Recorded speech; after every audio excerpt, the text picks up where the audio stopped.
أعوذ بالله من الشيطان الرجيم بسم الله الرحمن الرحيم الرحمن علم القرآن خلق الإنسان علمه البيان الشمس والقمر بحسبان والنجم والشجر يسجدان صدق الله العظيم۔ اللہ رب العزت کا بے انتہا فضل و کرم، بڑا احسان ہوا کہ اللہ رب العزت نے ہم سب کو ایک اہم فریضہ عشاء کی نماز جماعت کے ساتھ ادا کرنے کی توفیق عطا فرمائی، اور اسی طریقے سے اللہ رب العزت نے ہم سب کو تھوڑی دیر بیٹھ کر قرآن مجید کی مختصر تفسیر سننے کا موقع نصیب فرمایا۔ جن آیتوں کی تلاوت کی گئی ہے یہ ایک نئی سورت ہے جس کا نام سورۃ الرحمن ہے۔ سورہ رحمان، اس کے اندر لکھا ہوا ہے سورۃ الرحمن مدنیہ، کہ سورہ رحمان کیا ہے؟ مدنی ہے، لیکن تفسیر کے اندر مفسرین کے چند اقوال ہیں اس سورت کے تعلق سے۔ بعض مفسرین کا کہنا یہ ہے کہ یہ سورت جو ہے مکی ہے،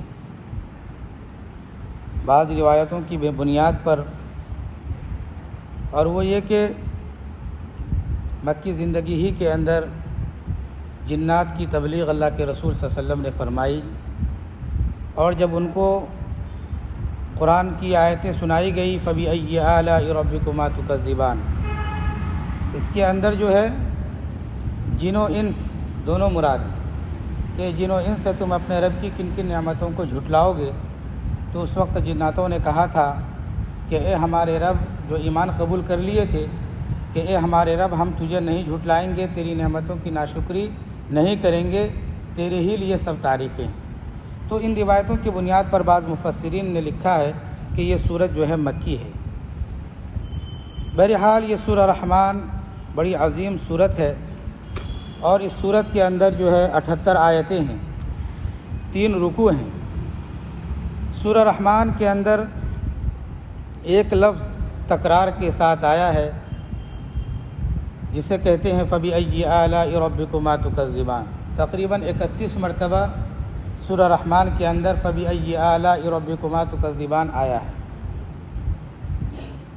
اور اسی طریقے سے اس سورت کا اور اس سے پہلے جو سورت گزری ہے سورۃ القمر، اس کا ایک ربط یہ ہے کہ سورۃ القمر کے اندر خصوصیت کے ساتھ اللہ رب العزت نے ہلاک شدہ قوموں کا تذکرہ کیا۔ اس کے بعد اللہ نے فرمایا فذوقوا عذابی ونذر، چکھو میرا عذاب اور میرا ڈرانا کیسا رہا، میرا عذاب اور ڈرانا کیسا رہا، عذاب چکھو۔ اور اسی طریقے سے آگے فرمایا گیا کہ وَلَقَدْ يَسَّرْنَا الْقُرْآنَ لِلذِّكْرِ فَهَلْ مِن مُدَّكِرٍ، کہ ہم نے قرآن مجید کو آسان کر دیا ہے نصیحت حاصل کرنے کے لیے، بس کیا کوئی ہے نصیحت حاصل کرنے والا۔ تو گویا کہ ہلاک شدہ قوموں کے تذکرے کے بعد جہاں ہلاک شدہ قوموں کا تذکرہ ہے اس جگہ فرمایا گیا فذوقوا عذابی ونذر۔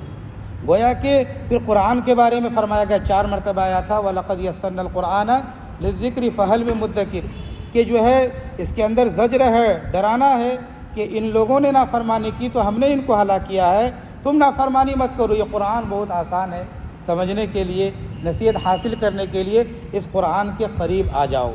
اسی طریقے سے اللہ رب العزت نے سورہ رحمان کے اندر اپنی بہت ساری نعمتوں کا تذکرہ کیا، اور جہاں جہاں نعمتوں کا تذکرہ کیا وہاں پر اللہ نے سورہ رحمان کے اندر کہا فَبِأَيِّ آلَاءِ رَبِّكُمَا تُكَذِّبَانِ، کہ اے جن و انس تم اپنے رب کی کن کن نعمتوں کو جھٹلاؤ گے۔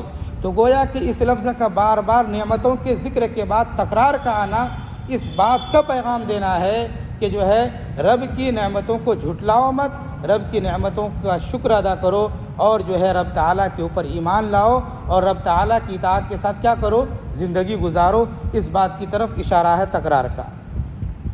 بہرحال سورہ رحمان کا نام ہی رحمان ہے، یعنی اس سورت کا نام ہی رحمان رکھ دیا گیا ہے۔ رحمان یہ اللہ تبارک و تعالیٰ کی صفت ہے۔ رحمان کیا ہے؟ یہ اللہ رب العزت کی صفت ہے، بہت زیادہ مہربانی کرنے والے۔ رحیم اس کے معنی بھی نہایت رحم کرنے والے۔ تو رحمان اور رحیم جو لفظ ہے یہ مبالغے کا صیغہ ہے، یہ مبالغے کا صیغہ ہے، لیکن رحیم سے زیادہ مبالغہ اگر کچھ پوائنٹ زیادہ کہیں گے تو رحمان کے اندر ہے۔ اللہ رب العزت رحمان ہیں۔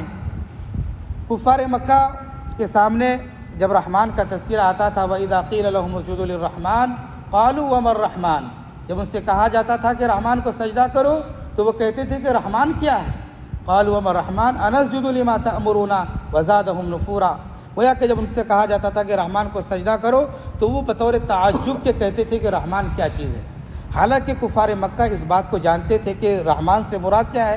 اللہ تعالیٰ کی ذات ہے، لیکن بطور مذاق کے، بطور تمسخر کے کیا کہتے تھے کہ رحمان کیا چیز ہے؟ وہ کہتے تھے کہ رحمان تو جو ہے یمامہ کے اندر ہے، مسیلمہ کا ایک نام جو ہے رحمان تھا، رحمان تو مسیلمہ بن کذاب ہے، مسیلمہ کذاب ہے، رحمان تو وہ ہے، کیا ہم اس کو سجدہ کریں؟ حالانکہ وہ اس بات کو جانتے تھے کہ اس سے مراد کیا ہے؟ اللہ تعالیٰ کی ذات ہے، بطور تمسخر کے یہ کہا کرتے تھے۔ بہرحال رحمان جو ہے اللہ تعالیٰ کی ذات، اللہ تبارک و تعالیٰ کی صفت ہے، سب سے زیادہ رحم و کرم کرنے والے۔ بعض لوگوں کا نام رحمان ہوتا ہے، لیکن رحمان ہی نام نہیں رکھنی چاہیے، رحمان اللہ کی صفت ہے۔ اللہ کی صفت یعنی نام رکھنا ہے تو اس سے پہلے عبد کو لگا دینا چاہیے۔ کیا لگا دینا چاہیے؟ عبداللہ۔ کوئی انسان اپنا نام اللہ نہیں رکھ سکتا ہے کہ میں اللہ ہوں، بلکہ اس سے پہلے کیا رکھے؟ عبداللہ۔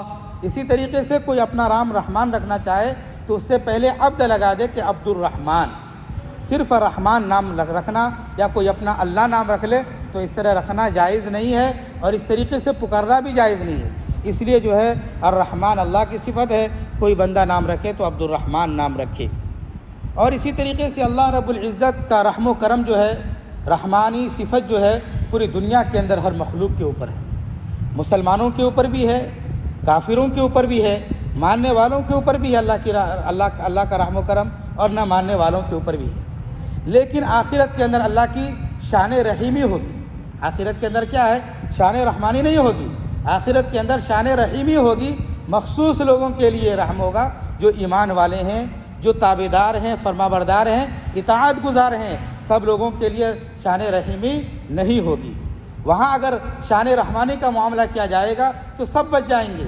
اس لیے دنیا کے اندر اللہ کی رحمت سب کے اوپر ہے، اللہ سب کے اوپر مہربانی کا کیا کر رہے ہیں؟ معاملہ کر رہے ہیں۔ کافر ہے، نافرمان ہے، اس کے اوپر بھی مہربانی ہو رہی ہے، اور اطاعت گزار ہے، اس کے اوپر بھی اللہ کی کیا ہے؟ مہربانی ہے۔ تو اس صورت کی ابتدا جو ہے رحمان کے ذکر سے ہوئی، اور جو ہے رحمان ہی کی طرف سے بہت ساری نعمتیں جو ہے انسان کو کیا ہے؟ ملی ہیں، تو جو ہے رحمان کا تذکرہ آیا ہے۔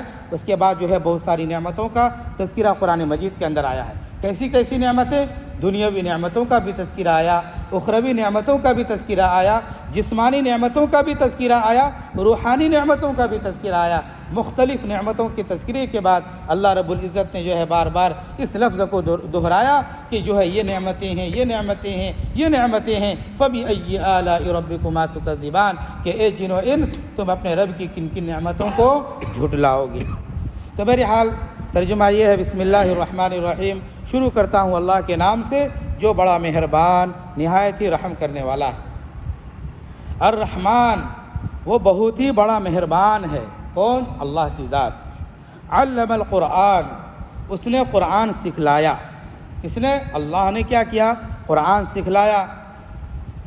جو ہے اللہ رب العزت نے جو ہے قرآن کو جبریل امین کے ذریعے اتارا، اور جبریل نے جو ہے محمد الرسول اللہ صلی اللہ علیہ وسلم کو پڑھ کر سنایا، اور اسی طریقے سے اللہ کے رسول صلی اللہ علیہ وسلم نے جو ہے صحابہ کو اس کی تعلیم دی۔ اسی طریقے سے قرآن مجید کا جو ہے علوم پھیلتا رہا، اور ہم تک جو ہے قرآن مجید کا علم ہے۔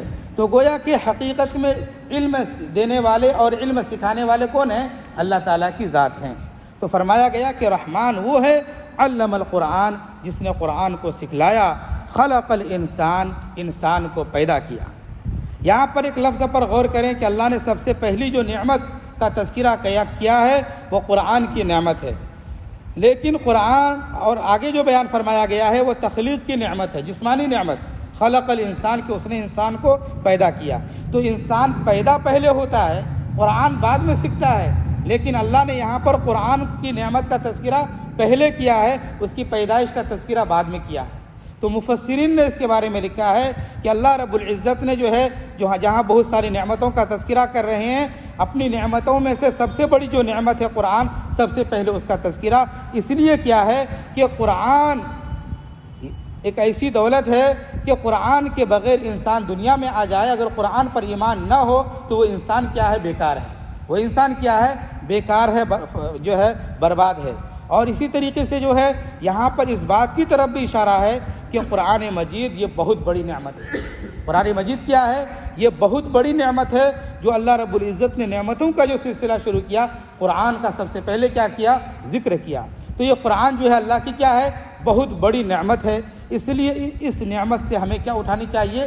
فائدہ اٹھانی چاہیے، قرآن مجید سیکھنی چاہیے، قرآن مجید سکھانی چاہیے، قرآن مجید سمجھنی چاہیے، قرآن مجید سمجھانی چاہیے۔ یہ قرآن بہت بڑی دولت ہے۔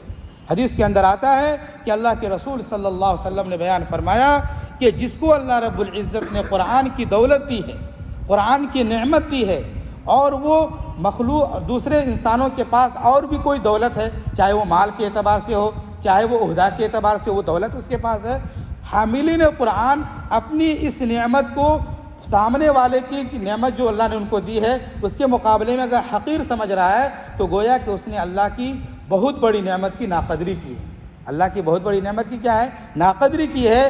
جس کے پاس قرآن ہے، جو حامل قرآن ہے، جو قرآن پڑھنا جانتا ہے، جس کے سینے میں قرآن ہے، وہ سب سے زیادہ جو ہے اشرف ہے، سب سے زیادہ مکرم ہے۔ ایک حدیث کے اندر مشکات المصابیح کے اندر لکھا ہوا ہے کہ آقا مدنی صلی اللہ علیہ وسلم نے فرمایا ہے کہ میری امت کا سب سے شریف لوگ وہ ہیں جو قرآن والے ہیں، جو قرآن والے ہیں اور راتوں میں جو ہے قرآن کو پڑھنے والے ہیں، یعنی شب بیداری کرنے والے ہیں۔ میری امت کا سب سے شریف آدمی وہ ہے۔ اور اسی طریقے سے جو ہے حضرات صحابہ کرام رضوان اللہ تعالی علیہ مجمعین کی زندگی کو ہم جانچیں پرکھیں تو ہمیں اس بات کا علم ملے گا کہ صحابہ کا ایمان قرآن کے اوپر مضبوط تھا، ٹھوس تھا، قرآن کے اوپر وہ مکمل عمل کرنے والے تھے۔ دنیا کے ہر میدان کے اندر وہ کیا ہو گئے ہیں؟ کامیاب ہو گئے ہیں۔ صحابہ نے دونوں جہاں کی سرخ روئی کو حاصل کیا ہے۔ اس لیے ہم بھی اگر دنیا میں بھی کامیاب ہونا چاہتے ہیں، آخرت میں بھی کامیاب ہونا چاہتے ہیں، تو ہمیں قرآن کے قریب آنی چاہیے، قرآن سیکھنی چاہیے۔ ایسا نہیں ہے کہ قرآن سیکھنے کی ایک عمر ہوتی ہے، اسی عمر تک سیکھ لے، بس نہیں سیکھ سکتے۔ قرآن سیکھنے کی، دین سیکھنے کی کوئی عمر اللہ نے متعین نہیں فرمائی۔ جس عمر میں چاہیں ہم قرآن سیکھ سکتے ہیں، جس عمر میں چاہیں ہم قرآن پڑھنا جان سکتے ہیں۔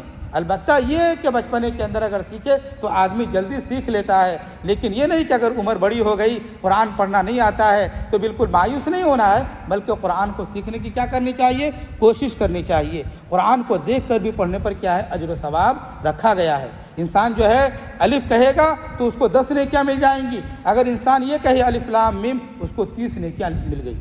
تو قرآن مجید کے ایک ایک حرف پر بے شمار نیکیاں جو ہے اللہ رب العزت کی طرف سے ملتی ہیں۔ اس لیے جو ہے امت کو قرآن مجید کی طرف آنی چاہیے، جو سب سے بڑی نعمت اللہ نے سورہ رحمان کے اندر کہا، نعمتوں کے تذکرے کے اندر کہ یہ سب سے بڑی نعمت ہے۔ اور ایک حدیث کے اندر اللہ کے رسول صلی اللہ علیہ وسلم نے بیان فرمایا ہے کہ ان اللہ یرفع بہذا الکتاب اقواما ویضع بہ آخرین، کہ اللہ رب العزت اسی کلام مجید کے ذریعے بعض لوگوں کے درجوں کو بلند کرتے ہیں اور اسی قرآن مجید کے ذریعے بعض لوگوں کے درجے کو نیچے گرا دیتے ہیں۔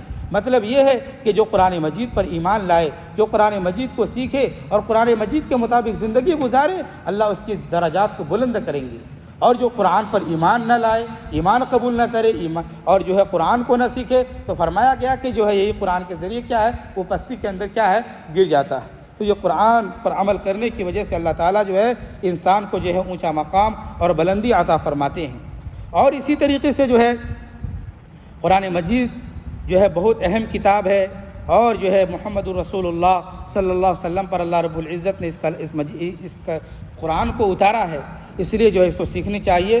یہ قرآن اللہ کی کتاب ہے اور اسی طریقے سے یہ اللہ کا کلام بھی ہے۔ قرآن کیا ہے؟ اللہ کی کتاب بھی ہے، اللہ کا کلام بھی ہے۔ تو اسی طریقے سے فرمایا گیا کہ جو انسان قرآن کی تلاوت کرتا ہے گویا کہ وہ اللہ سے کیا کر رہا ہے؟ کلام کر رہا ہے، بات کر رہا ہے۔ اور ایک حدیث کے اندر کہا گیا کہ ان الذی لیس فی جوفہ شیء من القرآن کالبیت الخریب، اللہ کے رسول نے فرمایا کہ جس کے سینے کے اندر قرآن کا کوئی حصہ نہیں ہے وہ ویران گھر کی طرح ہے۔ جیسے ویران گھر جس کے اندر کوئی نہیں، جس کے سینے کے اندر قرآن کا کوئی حصہ نہیں، وہ بھی کیا ہے، ویران گھر کی طرح ہے۔ اس لیے جو ہے قرآن مجید کے قریب آنا ہم سب کے لیے کیا ہے، ضروری ہے۔ تو بہرحال اللہ رب العزت نے جو ہے فرمایا سب سے بڑی نعمت کا تذکرہ کہ علم القرآن، کہ اس نے قرآن کو سکھلایا۔ اور یہ قرآن کو اللہ رب العزت نے جو ہے بہت بڑی نعمت کے طور پر جو ہے انسان کو دی ہے۔ اور آگے جو ہے دوسری جو نعمت ہے، جسمانی نعمت ہے، یہ تو روحانی نعمت ہے۔ علم القرآن کیا ہے، یہ روحانی نعمت ہے۔ علم القرآن، قرآن سکھلایا، روحانی نعمت ہے۔ اور آگے فرمایا کہ جسمانی نعمت خلق الانسان، کہ اس نے انسان کو پیدا کیا۔ انسان کو کس نے پیدا کیا؟ اللہ نے پیدا کیا، عدم سے وجود بخشا، کچھ نہ تھا، ناپاک منی کا قطرہ تھا، ایک خوبصورت سانچے کے اندر اللہ رب العزت نے انسان کو ڈھالا۔ اور آگے بیان فرمایا گیا علمہ البیان، اسی نے بیان سکھلایا۔ اس نے، اللہ نے بیان سکھلایا۔ بیان ایک ہے کلام، ایک ہے بیان۔ کلام سے اوپر کا درجہ بیان ہے۔ آدمی بات چیت کرتا ہے، اس کو کیا کہتے ہیں؟ کلام۔ اور بیان کلام سے اوپر کا درجہ ہے کہ ایک ایک چیز کو ہندی کی چندی کر کے سمجھا دے، واضح الفاظ میں سمجھا دے، بتلا دے کہ یہ چیز ایسی ہے، یہ چیز یہ ہے، یہ چیز حلال ہے، یہ چیز حرام ہے، واضح انداز میں کسی چیز کو بتلا دے، اس کو بیان کہا جاتا ہے۔ تو فرمایا کہ اللہ رب العزت نے بیان سکھلایا۔ انسان جو ہے بولنا اللہ نے سکھایا۔ انسان کچھ جانتا نہیں تھا، بولنا کس نے سکھایا؟ اللہ نے سکھلایا۔ یہ قوت گویائی اللہ نے انسان کو عطا فرمائی، اسی لیے انسان کو کہا جاتا ہے حیوان ناطق، کہ وہ بولنے والا ہے۔ کیا ہے وہ حیوان؟ کیا ہے؟ بولنے والا۔ تو حیوان ناطق کہا گیا انسان کو، جو انسان کو بولنا اللہ رب العزت نے سکھلایا۔ یہ بولنے کی نعمت کہ انسان اپنی معافی ضمیر کو ادا کرتا ہے، اس کے دل کے اندر کچھ خواہشات ہیں، وہ اس کو اپنی زبان کے ذریعے ظاہر کر کے اس خواہشات پر کیا ہے، وہ عمل کرتا ہے۔ 18,000 سے زائد مخلوقات کو اللہ رب العزت نے پیدا کیا، لیکن قوت گویائی کسی کو عطا نہیں فرمائی، صرف انسان کو عطا فرمایا۔ بہت سارے چرند ہیں، کوئی چرند ہے اپنی زبان سے اس بات کا اظہار نہیں کر سکتا کہ مجھے آم کے پتے نہیں چاہیے، مجھے تو جامن کے پتے چاہیے، مجھے تو انگور کے پتے چاہیے۔ کوئی چرند اپنی زبان سے اس بات کا اظہار کر کے اپنی خواہش کو پورا نہیں کرتا۔ یا اسی طریقے سے کوئی درندہ یہ نہیں کہتا کہ مجھے مٹن چاہیے، مجھے بکرے کا گوشت چاہیے، مرغی نہیں چاہیے، یا بیل کا گوشت نہیں چاہیے، مجھے فلاں چاہیے۔ کوئی درندہ بھی اپنی جو ہے زبان سے جو ہے اس کو معافی ضمیر کو ادا کر کے اپنی خواہش کو پورا نہیں کرتا۔ ایک انسان ہی ہے، اللہ رب العزت نے جو ہے اس کو قوت گویائی عطا فرمائی ہے کہ انسان کو بولنا سکھایا گیا۔ اس بول کے ذریعے جو ہے انسان کے جو ہے بول کر جو ہے اپنی خواہشات پر کیا ہے، عمل کرتا ہے۔ اس لیے جو ہے یہ بولنے کی صفت جو اللہ نے ہمیں عطا فرمائی ہے، یہ بھی اللہ کی بہت بڑی نعمت ہے۔ اس پر کیا کرنی چاہیے؟ اللہ کا بہت ہی زیادہ شکر ادا کرنی چاہیے۔ گونگے سے جا کر پوچھیے کہ بولنے کی قیمت کیا ہے، بولنے کی اہمیت کیا ہے۔ جو بیچارہ بولنے سے عاجز ہے، گونگا ہے، اس سے جا کر پوچھیے۔ بیچارہ جو ہے دل کے اندر بہت ساری چیزیں منڈلا رہی ہوتی ہیں، خواہشات ابھر رہے ہوتے ہیں کہ یہ چیز کھانی چاہیے، وہ چیز پینی چاہیے، بس اشارہ ہی ہے، کچھ بول نہیں سکتا وہ، لیکن جو ہے اندر سے اس کو بڑی تکلیف ہوتی ہے کہ کاش میں بھی کیا ہوتا، بولنے والا ہوتا۔ بہرحال یہ اللہ کی حکمت ہے کہ اللہ کسی کو جو ہے گونگا بناتا ہے۔ تو بہرحال بولنے کی صفت قوت گوائی، یہ بھی اللہ تبارک و تعالیٰ کی بہت بڑی نعمت ہے۔ چرند پرند درند کسی کو اللہ رب العزت نے یہ گویائی عطا نہیں فرمائی۔ چرند پرند درند جو ہے اشاروں سے جو ہے کچھ ہوتا ہے، اشارے ان کے اندر ہوتے ہیں، لیکن وہ معافی ضمیر کو ادا نہیں کرتے۔ آگے اللہ رب العزت نے بیان فرمایا آفاقی نعمت کا تذکرہ فرمایا کہ الشمس والقمر بحسبان، کہ چاند اور کہ سورج اور چاند ایک حساب سے مقرر ہے۔ سورج اور چاند کیا ہے؟ ایک حساب سے مقرر ہے۔ سورج بھی اللہ تبارک و تعالیٰ کی جو ہے نعمت ہے، اور چاند بھی جو ہے اللہ رب العزت کی کیا ہے؟ نعمت ہے۔ چاند اور سورج اللہ کے حکم کے تابع ہیں، ایک حساب پر مقرر ہے، یعنی اللہ کے حکم کے کیا ہیں؟ تابع ہیں۔ چاند وقت پر نکلتا ہے، وقت پر جا کر جو ہے اپنی جگہ چھپ جاتا ہے۔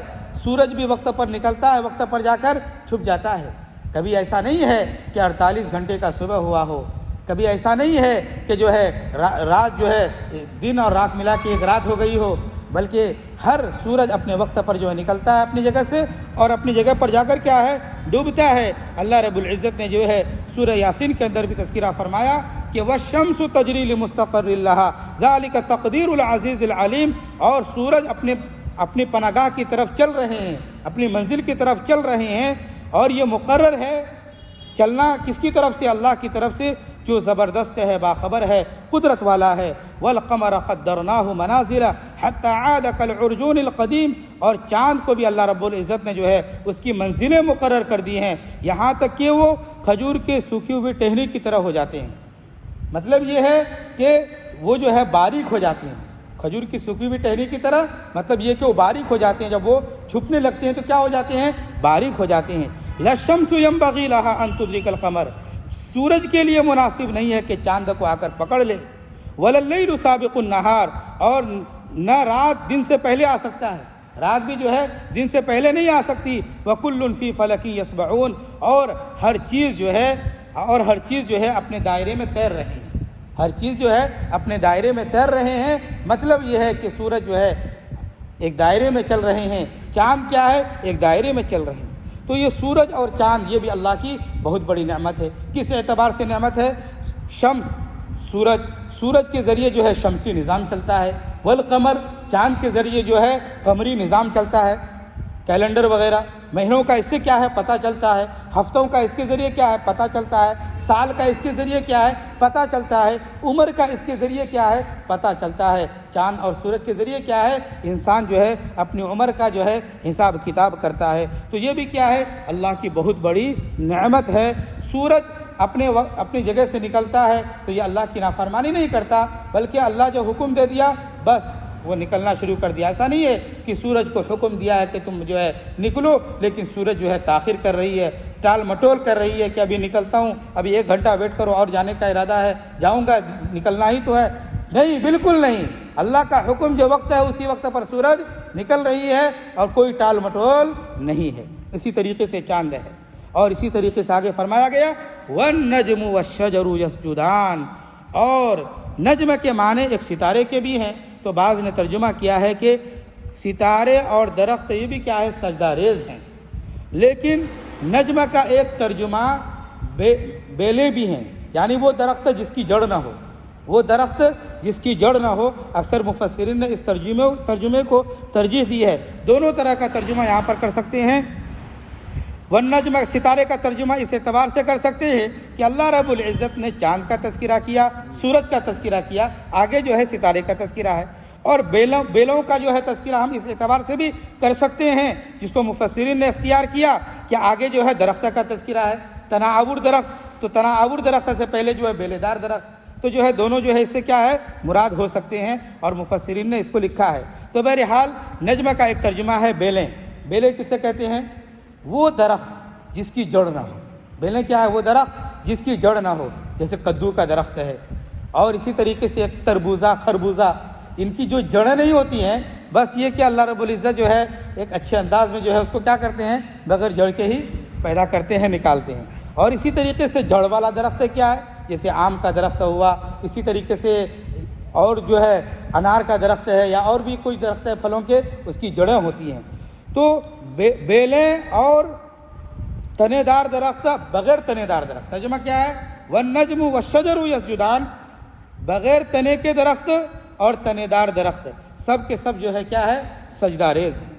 کہ تنے دار درخت ہے جو ہے وہ بھی اللہ کے حکم کے کیا ہیں؟ تابع ہیں۔ اللہ نے ان کو حکم دے دیا ہے کہ تم جو ہے ایسا پھل نکالنا کہ اس سے جو ہے لوگ پھل کھائیں گے، اس سے ان کو صحت ملے گی، تو اسی حساب سے جو ہے پھل کیا ہوتا ہے؟ تیار ہوتا ہے۔ اور اسی طریقے سے جو ہے یہ درخت اور بے تنا درخت اور تنے دار درخت، یہ سب کے سب جو ہے اللہ کے حکم کے، اللہ کے سامنے کیا ہے؟ سجدہ ریز ہیں۔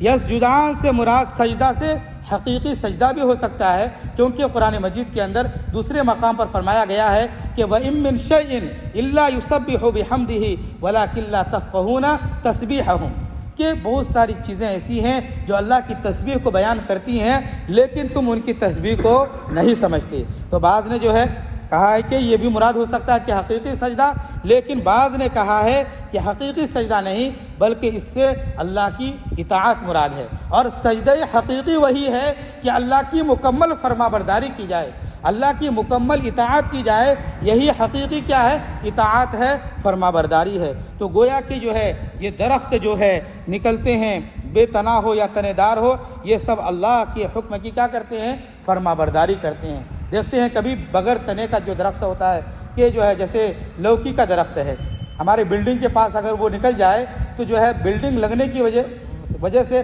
ایسا نہیں ہے کہ رکاوٹ بن گیا، وہ درخت نہیں نکل رہا ہے، بلکہ وہ جو ہے مڑتے مڑتے جو ہے بلڈنگ کے اوپر وہ درخت کیا ہے؟ بے تنا جو ہے اوپر چلی جاتی ہے۔ یہ کیا؟ اللہ کے حکم کے تابع ہیں۔ کیا ہے وہ؟ اللہ کے حکم کے تابع ہیں۔ تو بہرحال یہ 6 آیتوں کی تفسیر آج ہمارے سامنے آئی ہے۔ آگے بھی جو ہے بہت ساری نعمتوں کا تذکرہ ہے جو آئندہ بیان کیا جائے گا۔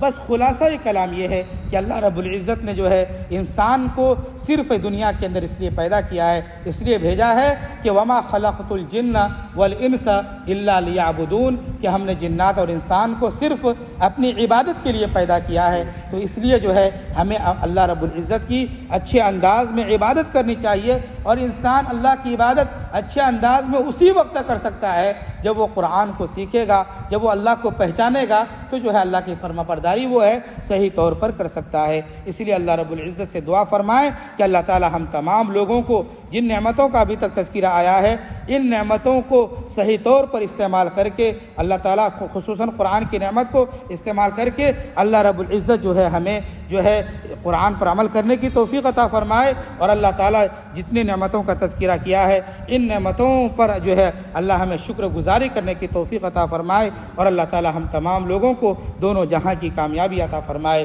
آمین وآخر دعوانا ان الحمد للہ رب العالمین۔